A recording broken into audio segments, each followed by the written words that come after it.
Participated for quite some time. What an honor it is to have Dr. Nhlengethwa with us this morning, all the way from Swaziland, Africa. You've heard us speak of her so many times. The doctor is most affectionately known around the world as just simply Dr. Winnie. We're so glad you're here, Dr. Winnie. We have looked forward to this for quite some time. There's so many things that I could say about this remarkable lady. But I'll just confine it to these remarks. She was born in Nhlengethwa. You've heard us speak of Nhlengethwa quite often. That's where missionary Harmon Smelzenbaugh set up the mission station there. So she's from a great background as far as a place to be raised. After her public school years, Dr. Winnie attended Boston University here in the States, where she received her undergraduate degree in nursing. Then she continued her education and earned her master's degree at Howard University in Washington, D.C. Then she went on and earned her doctorate at Manchester University in England. Quite a remarkable lady.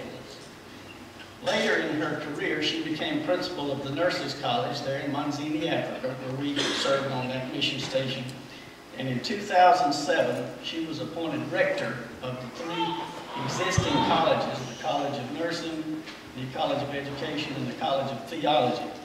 In 2011, those three colleges were combined to become one university. You've heard us speak of that often, Southern Africa Nazarene University, where she was appointed and still is the Vice Chancellor. We would know that position more commonly over here as the President of the university. She served on many boards, both with the Church of the Nazarene, locally and internationally. She's also served on boards and committees for her own government there in the Kingdom of Swaziland. Quite an accomplished lady. There's much more I could say about her. But we're just so glad that she's here with us this morning. We've enjoyed having her in our home. Brother? Jimmy's given you some professional accomplishments about Winnie. I'm going to tell you personal information. She's married to a general in the King Mswati III's army. She's the mother of one son and one daughter. She's a member of Sharp Memorial Church there on the mission station in Manzini, where she teaches a high school Sunday school class. She also sings in the choir. Along with her many other duties as Vice Chancellor of SANU, she also teaches 2 classes there at the Faculty of Health Sciences. She's a very busy lady. But although she's very busy, she always found time to help with working witness teams. When we would go to fetch the teams from Joburg, she went every time she could. When we arrived back at the university, she was usually the first one to help start unloading luggage, and then she would take the luggage to the rooms for the team members. She'd always find time to help. You could find her with a paintbrush in her hand. She was cleaning windows. She did whatever was needed. She's truly a servant, and she's a friend to all. We thank you, Dr. Winnie, for your love and your care expressed to us while we were in Swaziland. We love you, and we are so glad that you're here with us today at Greenwood First.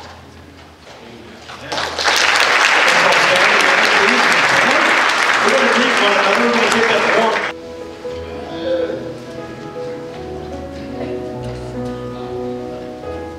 We join Pastor Milton in offering a warm welcome to Dr. Winnie. I remember the welcome that you gave us when we arrived at the airport, along with Jimmy and Brenda. I also remember the welcome that you had lined up for us at the border, with thousands of people out, 1.5 miles of traffic, all for us. Wow. I'm sorry I couldn't line people up at the border for you, but we are open and excited about what God is doing at Southern Africa Nazarene University, and we are very happy that you are here. Welcome. We are glad you're here at the best congregation in the state of South Carolina. Welcome.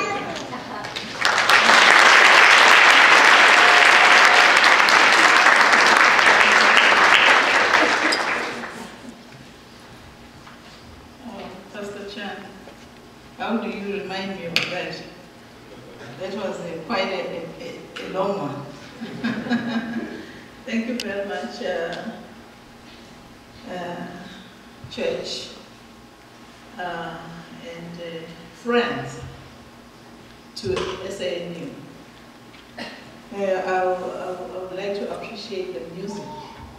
I love music. I may not have the greatest voice, but I love music. And it gives me pleasure and honor, and I really feel humbled to be invited to speak at this congregation today. I want to appreciate Pastor Milton with that warm welcome. I appreciate that. And as I was coming in, I could feel that I'm in the house of the Lord, among welcoming people. That is humbling. I bring greetings. Greetings from Southern Africa Nazarene University. Greetings from the chairman of the Board of Governors. They are all sending their appreciation, not just to this church, but to South Carolina congregation as a whole in the district, because South Carolina has done great things for the church in Swaziland. You didn't stop there just to do things for the church. You went outside the church and did great things for the community. God is great. And God will bless you. I know how much you as a congregation have put together all the efforts to make sure that the team lands well in Swaziland and they come back still in one piece. It was our prayer as well. It's not easy to receive teams, and your number one priority is their safety before the comfort, before the joy. And you're always praying all the way. As they leave, they made sure they were communicating, and we were in constant communication with them. And I want to praise the Lord for that.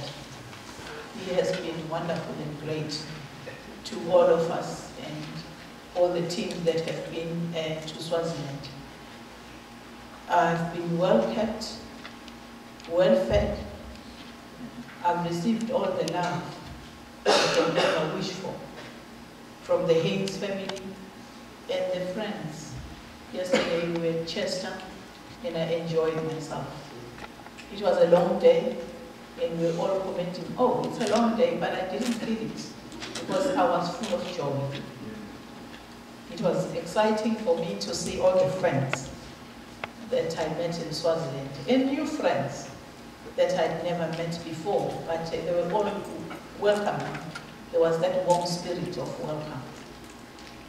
And I bring greetings from my family as well. This morning my daughter, she's the one who's fast in communicating, said I must send her greetings. She knew I was speaking and I just reminded her, hey, go and pray for me, I'm going to speak. I am praying that God places the right words to speak to the congregation. And she said, Mom, I'm with you in prayer. I bring her greetings as well. Her name is Michelle. She's 19. I thank God for all that He has done for us over the years as a family. Let me continue to say that we'll try and bring the picture. I think we have already, probably as a church, received all the messages from the teams and how Southern Africa and Swaziland and all that. But just to remind us that we're not only talking about Southern Africa University and my church, but we are in church. And I try to align my message with Jeremiah 1, chapter 1, verses 1 to 10. So if you could be reading from that message, that would help us so that you walk along with me. And Southern Africa Nazarene University is an upgrade of 3 colleges, as Jimmy has stated. We have a theology, we have education, we have health sciences. It used to be nursing alone, but it's expanding very fast.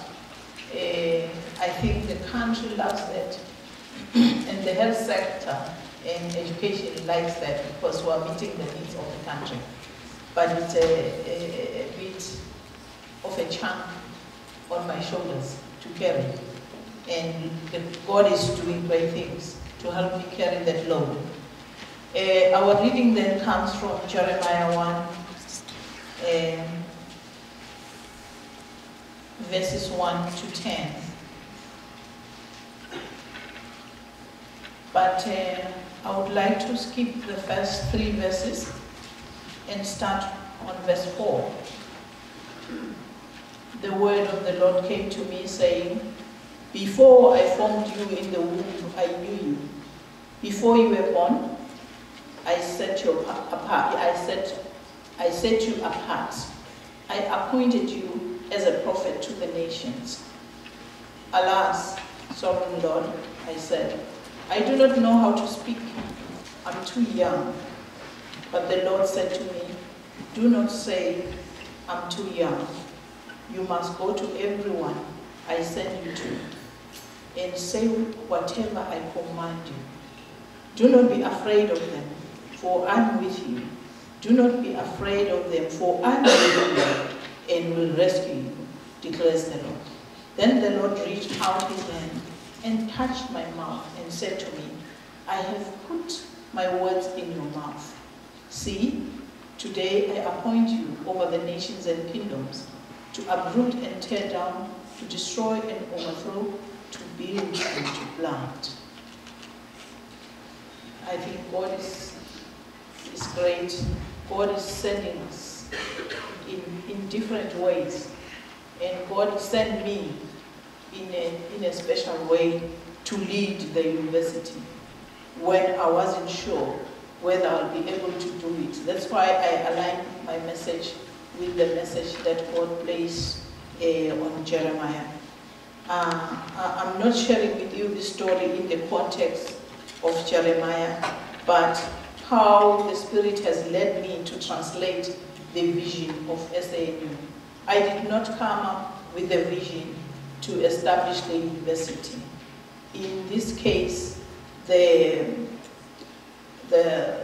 leaders of the church had already set a vision, and they needed someone to carry that vision through. In verse 1, God is setting Jeremiah on a path. And before you were born, that's what God says, "I set you apart." So when the elders sent me to lead the university, they did not know what they're doing, and that's how I felt. I said, these guys don't know what they're doing. They don't know what they're asking for. I don't know if they knew the abilities I had. I want to say that I'm a very sociable person, I think so. I like speaking my mind. Sometimes I think I'm a go-getter. I don't leave any stone unturned. I don't think they were asking, they thought I could do all those things. But in me, that's how I am. And so when I was sent to lead this university, I'm not sure if I was a very prayerful person the way I've grown over the years. That was 2007 when I started and formed a consortium Then after that, 2010, somewhere there, October 2010, 22, we then established the university. No one knew that we'll get to that point of establishing that university. It was not easy for me to be given in our strategic plan. That's what we had. We would like to start this university by 2010. And people were looking for miracles to get this thing done. I was also asking God for a miracle to get this done. I didn't know how we were going to get there, but God always has a plan, and God placed this vision and found a person to lead and identified that person in spite of all odds. You know, in our church, we are always looking for people like Pastor Chan to lead. You have to be not a lay person. I'm not looking for laity to lead such a very important organization and work of the church. And all our pastors were asking, where does she come from? Where did they get her from? We didn't know about her, and now she's going to lead this university. So they had to dig, eh? You like digging, don't you, as a church? They had to dig to find out where she's coming from, what's her background. So they did dig, and did dig, and did dig deeper. I guess in the digging, you get confused because you come across things that you probably didn't know you wanted to hear, or you wanted to be related to, and so forth. Now, she's not even a pastor's child. How come? But God had a plan. God does things through people. God appoints people to do work. God does not look, as long as you are a child of God, God does not look into your background. God does not look whether you are a pastor's child. God looks for ability to do the job. That's what God is looking for. He doesn't look at how big you are, how tall you are, your voice of command. Will she be able to speak on graduation? I guess they had no doubt on that one because I'd already led a college and they'd already had me speak. But God is a wonderful God. Just like God talking to Jeremiah, a friend of mine was very instrumental. Some of you know her, some of you don't. That is Reverend Dana Harding. The team members met her. She was such a very, should I say, my second rock in the journey of leading the university. Because when it was getting tough, she would come quietly and remind me. I remember she had this message all the time, that God can never take you to a place where God will then reject you or let you sleep. And that to me kept me going. I know in my office I've always had that. On the front part of my door, when you enter that office door, it is always there, sitting there to remind me. Because that part kept me going, to have friends who were praying, to have friends who could break any adversities that I came across.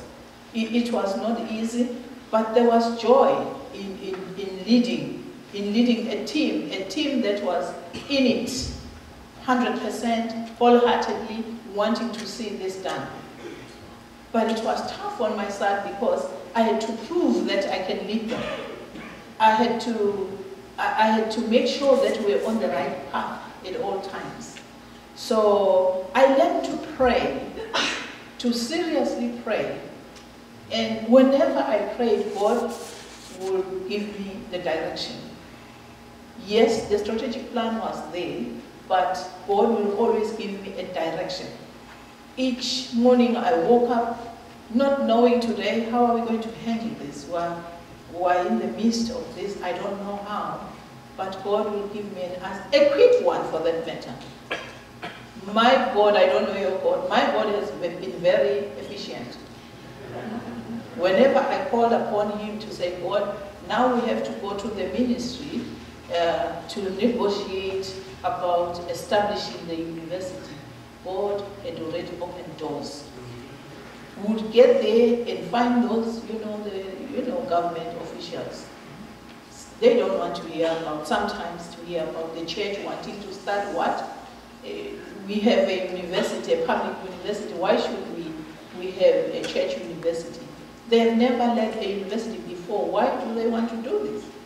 So God was always speaking ahead of me. When we got to the officers, we found that the table was already laid for us. And it was a yes, yes, yes. And the other churches around us were envying us. How are you doing this? The next thing we are launching, and government is in the forefront. Not us now, government were in the forefront to launch this university. They wanted the church to start this university. They saw the church, being pivotal in starting this university, taking the lead as pioneers of education in Swaziland and Christianity in Swaziland. So that was what really held us together and made us a stronger institution and a stronger church in Swaziland, because they believe in the Church of the Nazarene in Swaziland.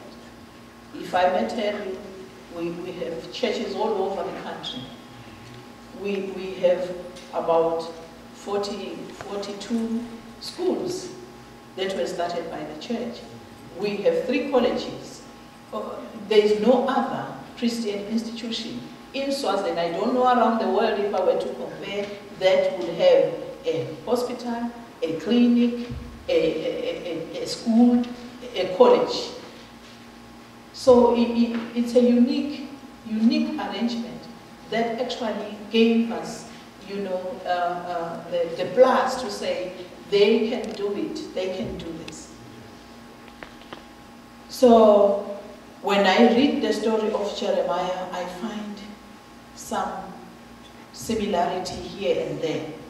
So we see Jeremiah in verse 6 that Jeremiah was doubtful of his capabilities, and we quickly find that he was able to justify why he cannot do it. I guess I was feeling that way, that why me, why did they appoint me? But God quickly reminded me, you are a child of God. You are here, you've been serving this institution for so many years, and you are rightfully placed to lead the university. Don't even feel a little bit not adequate, not inappropriate to lead the university. So that gave me the strength to move forward with issues. That gave me the zeal to say I'm on the right path, because that spirit was leading me. I had that spirit whispering all the time, all the way. And I was walking this journey, being led by the Holy Spirit. And I felt it. I don't know. I had this energy in me. I know Brenda and Jimmy would always ask, where do you get the energy from? They were not the only ones. And I could not explain it. You know when you have something you can't explain where it's coming from? I had this energy in me. I would do anything and not feel tired. And I would still wake up the next day and move and push. It was a push, a push, a push, until we got what we needed to do according to His will. He had placed a vision and wanted someone to run. And at one point, I drove to South Africa wanting to take a break. And the Spirit was speaking to me, saying, don't take this journey. Don't go. But I was saying, but God, I'm tired. I want to take a break. And, you know, God kept on saying to me, no, it's not time to go. You know, when you don't listen, Sometimes God let you go. And He did. He let me go. And you know what? I met an accident along the way. It was a nasty one. But God was not finished, was not done with me. And God said, I will protect you. I had a whole family in the car, but not even one was hurt. We were so protected. I came out of that vehicle. The guys that have been in Swaziland, they know my truck. I came out of that vehicle and stood next to it. And there was a gentleman following me slowly and watching everything. That gentleman said, I've been recording everything. I will be there as a witness if you needed me. You did not do anything wrong. And the guy who had hit me was on the other side. I saw this wheel flying over me. I said, I wonder what has happened. And these guys all came back to me, dripping with blood, came to me and said, "What? Are you okay? Are you okay?" And I was looking at them, content, not panicking. God was in control. So when you do things according to His will, you have to learn to listen. So I learned to listen. When the Holy Spirit speaks to you, you listen.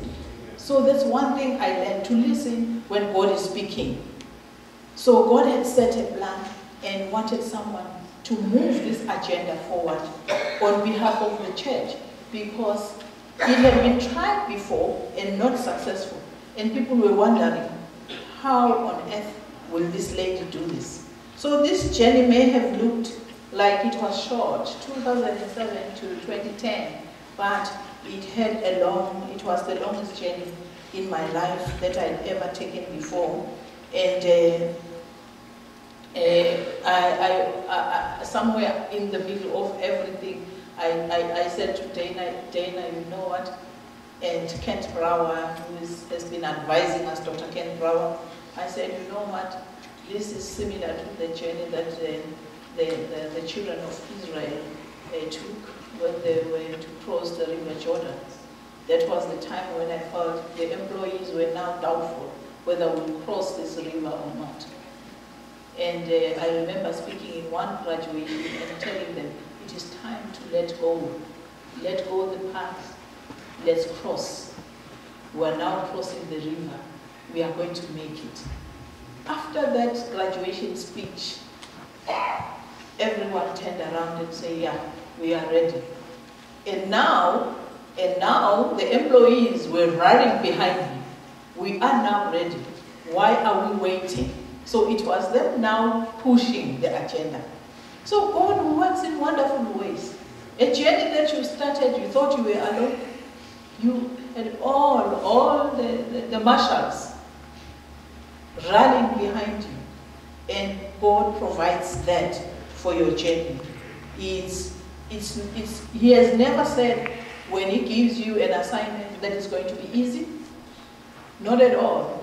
But we just have to keep on going and keep on praying, keep on listening to that voice speaking to us so that we are able to walk through the journey.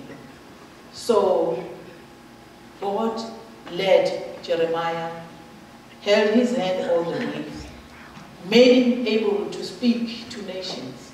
And I was able to do that because God was leading me to speak to every officer, to speak to every office, to every ministry department, to speak at the end. At the end, I felt so honored when we launched the university, because I'd gone through all the ministry offices. Wherever I went, they would just open doors for me. Oh, you're speaking about launching a university, are you ready? And they would ask questions, tease me here and there, and I would give the answers. You know what? I was also going with the board members. But sometimes they would be quiet and I would wonder what's wrong with them. Why are they not speaking? Then I would speak. And once I spoke, they would say, yeah, the rector is right. That's the way to do it. But it was God speaking through me. doing his wonderful works through me. And at the end, when I went after the launch, I was so feverish. After the launch of this, I was so feverish. And I learned that very day when we were launching. Now I was supposed to be taken to the Queen Mother. The Queen Mother is, I would say, is like the head of state in our country. We have a dual leadership in Swaziland. We have the king and the Queen Mother. The Queen Mother is the mother to the king. And they both lead it. So this time, the king was out of the country. And the Queen Mother was in control. So when we were launching, then I was whisked by the Prime Minister. Have you ever heard of that? To the Queen Mother. I didn't know about that, but God had the plan. So I was whisked to the royal family, to that lounge that you even don't want to sit on. It's, you know, the sofas are too precious to sit on. So I was wondering, where am I going to sit? In our culture, when you go to leadership, you don't sit on the chair, you sit on the floor. So I was sitting on the floor. You know what the Queen Mother said? No, come, sit next to me. God working in wonderful. No one sit next to the Queen Mother. No one. You can observe this, for those who have observed, there is always people protecting, isn't it? All the marshals protecting the Queen Mother. You don't come near. Even when you are greeting them, you are far there. If you are a man, you don't even shake their hand. You just go like that. With us, we kneel. No one comes next to the Queen Mother. But that day, I was asked to sit next to the Queen Mother. And then do the translation, because she is not so conversant with English. And the GS was there with us. So the GS had come to introduce me to the Queen Mother, because he had been asked to come by the Prime Minister and introduce the new Vice Chancellor. I was shocked. I was taken aback. And I said, is it you, God, still doing this? You taking me to places like this? Places sometimes that you never wish to be. But there I was, now sitting next to the Queen Mother. And I think it was the last time to sit next to the Queen Mother. Now I was translating. This thing is being aired, viewed by the whole world. So people were like shocked. Is she so important? But no, it was God at work. God is always ahead of you, preparing your way all the way. All you have to do is trust that God is leading you in the right path. So for us, really as a university, I would say we have done all this not through our power, not through our understanding, but through God's power. He has led us all the way, and we have been able to link. I've never worked with work and witness teams before, but I was amazed over a period, such a short period, to have 9 teams coming to your institute. We have never done that in Swaziland before, even during the time of missionaries. To have 9 teams and 4 of them coming from one district, that is something that I will ever cherish in my life. And God has done that. And through God, we have been able to build and plant in various ways. Because the building, the construction that has been done by the teams speaks to the world. It just speaks to the world. That building with the teams have been working on is right on the highway. Is loud and clear. And when people ask, how did you do this? I said, through teams. And they are surprised that the money that we would have spent putting into that building and what we have achieved, I think it would have taken us some years to accumulate that amount of money.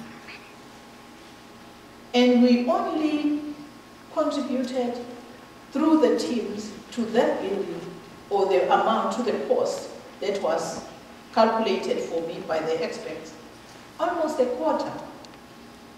Can you imagine? We were to pay 2.5 million, but we only paid almost a quarter of that. Not even a quarter, but almost a quarter of it. That's amazing. And we have achieved so much, and I'm sure you have seen the pictures of the building, and it speaks for itself. And God has done that. And God has allowed and guided us through. And I like to see what you have done, Pastor, and your team, because what we are doing here, we are building the temple of the Lord today, the alabaster. And through the alabaster, many, many, many structures have been put in place. The boss bell has gone through. We have won many disciples. And this is what South Carolina has done for Swaziland. You touched many lives. You didn't only went there to build structures, but you were evangelizing. You were disciples, and you went to make more disciples. You don't know how many lives you touched. The children that you went to see in that mountain in the east. I just can't even imagine our own people touching the lives you touched. You went to the deepest, the poorest of the country, the area that is devastated with issues of HIV and AIDS. And you were able to do that. And for that, I praise God for it. We still have needs, of course. We have three projects, or if not 3, 4, but basically 3 primary projects that we're looking at going forward. We want to finish what the teams have started in Sitegi campus, which is the Faculty of Theology campus. The teams have started work there and done a good job, and would like to continue to finish and make sure that a faculty is well cared for. They don't have adequate enrollment to make sure that that campus is well taken care of, so we are trying to do that. We also have a project that we are looking at now, the first stone church that was built in Manzini campus. I think the teams have seen that stone church, and we're working on that as a project. But more than anything, what will make me happy is to make sure that when the teams come to Swaziland, they have a house. So I'm looking into mobilizing support to build the team house. Whilst we appreciate the teams to come, but we also want to make sure that they are housed well when they come to our country. And I hope God will help us to achieve that. Let me, in summary, say I have really been happy to be here to speak to you. I know that time does not allow us to speak and speak and speak. And I know you guys, you are very mindful of time. So you don't take your services to 1 p.m. In Swaziland, we do that. But here, you have to be careful how much you speak. Already they are wondering, when is she going to finish? But I want to finish by saying that, you know, when God calls you to do something, just do it. Don't ask many questions. Just go out there and do it. Jeremiah asked questions, and I think he soon realized that there are no questions to be asked. If God sends you to do business, you just take up whatever you have and go and do the work that God is sending you to do.